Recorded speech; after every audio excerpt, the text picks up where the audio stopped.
Bat pasata gero ez da bere torten naz, ez da ezer gertatu, bakarrik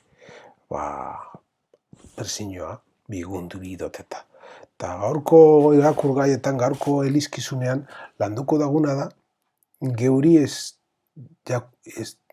jaku inportau behar munduak esaten duzkune. Naiz eta momentu batzuetan gauza txar bat jaso, geuri tokatzen jakuna ona emon, Ezekiel profetarek esaten duzkun lez. Eta horregatik salmoan entzungo dugun hain ederra dan txatala. Entzungo aldo zue jaunaren ahotsa, ez gogortu zuen bihotza. Hori askotan bizi eban zanbiden de Paulek bere bizitzan bihotza ez gogortzeko, bihotza biguna eukiteko. Eta biguna eukiteko maitasunaren bidez lege osoa bete behar dugule. Eta evangelioan bezaten duzkun lez, guk di tokatzen jakonu da zuzentzea. Zentsu eta uazot da. Askotan hori egiteko ez dugin bihar zaskak hain modan dagozenok. Ez, geuri batxadaz landu eta bizi behar dugu. Danon artean lortzeko eta hobeto bizitzeko. Agertzen da Kristoen ekintza bere erosle modukoan. Eta erresume moduan agertzen da. Eta gero bi eskaria be agertzen dira. Bera, seme alabatzat hartu gaitu jaungoikoak. Eta horren, urtean zarreko lehenengo prefazioan agertzen da. Domeka jaungoikoaren paskoa deko izena. Eta oskero neko eta gogotzua. Eleizak bere mazte eta ama bihotzaria gainezka egiten eusketan deuskan lan hau. Kristo, misterioen bidez, misterio paskoalen bidez, famililez agertzen dau. Behira iezaiguzu beti aita maitasunez. Eskari honek jainkoak betzdeko beste modurik igusteko Antzineko Testamentoan agertzen da. Bai Isaiasen liburuan, bai Oseasen liburuan be. Ikustara zen duzku maitasuna. Jesusek hau askotan egingo dago berba evangelioetan, behin eta berrez agertuko da, bere maitasuna nogaz dagola. Kristogan sinisten dugunok lor dezagun egiazkoa askatasuna eta betiko berentzia. Hemen bi gauza agertzen dira. Alde batetik Jesusek hainbeste alditan aitatzen dagoen askatasuna. San Paulo, jaungoikoaren semeen askatasuna gloriotzua, askatasun gloriotzua. Eta horretako eskuzabalak eta bizitza olantz biti behar dugu. Betierako erentzia eskatzen dugu. Egiazko askatasunagaz batera. Guztiok deituak eta han gitzetan aitatzen den betierako bizitza horri. Oparen gaineko otoitza. Hoi jainkoaren eta maitasunaren zintxoaren iturri.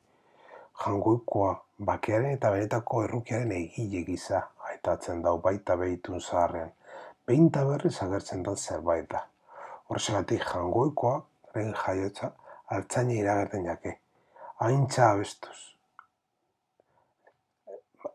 Haintza zuri jagona eta bakea lurrean haren gogoko gizonei.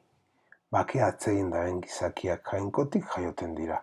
Horrezegaitik beheten bako abesten on jatzu. Jainkoaren gandik sortzen den bakeari. Eskantza honegatik gloriatzea ematen dugu. Kristino bezala jaso dugun misino bere gloriaren laudorio izatie. Jesucristoren bidez aitaren gloriatzea dana. Espiritu Santua hori zedatanok kristagontzat dugun deia.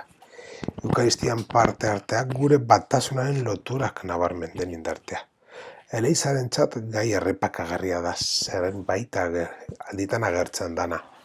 Baina horretarako gauz deitua danok. Jangoiko gaz eta geure artean otoitze egin behar dugu eta batasuna landu behar dugu. Zeharrengo bosgarren prefazioa da Domegakoa. Denpora arruntarena agertzen da. Eta honen jatorria Antzineko prefazioetan agertzen dan, baina Ambrosiatar liturgian agertzen da honen jatorrie.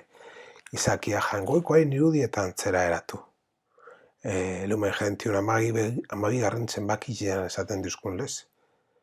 Gaur guk ez lume jendinez barkatu, Gaudion eta Spes amabilen, bere irudi eta antzekotasunari erreferentzia egitea. Kristok merezi egin eban. Graziaren agerpen aragia da. Eta horre jangoikoaren graziagaz kolaboratea bultzatzen gaitu.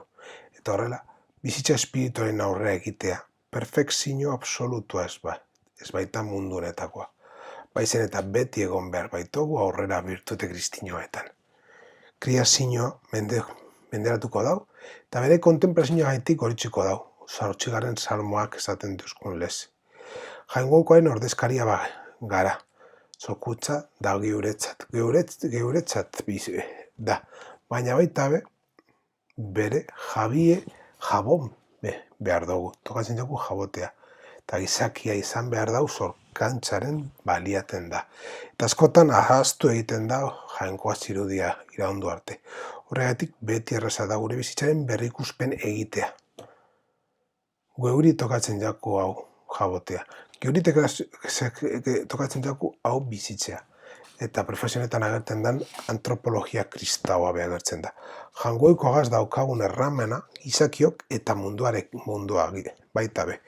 Hau da bi antropologi desberdinak. Toitxonetan agertzen da jangoikoaren berbeagaz, zeure zeruko ogiagaz, zure fededunak elikatu eta bizitu egiten dituzu.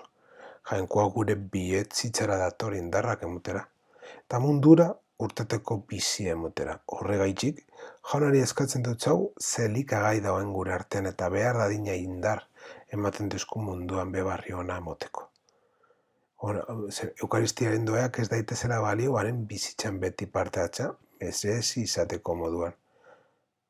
Guri tokatzen jaku Jesukristoren eleiza izatea, eta itxaropena zabaltzea, horregatik eskatzen dutxogu jangoikoari. Berak bere baita erena bizi dagoen bezala, Jesukristok egin eban moduan.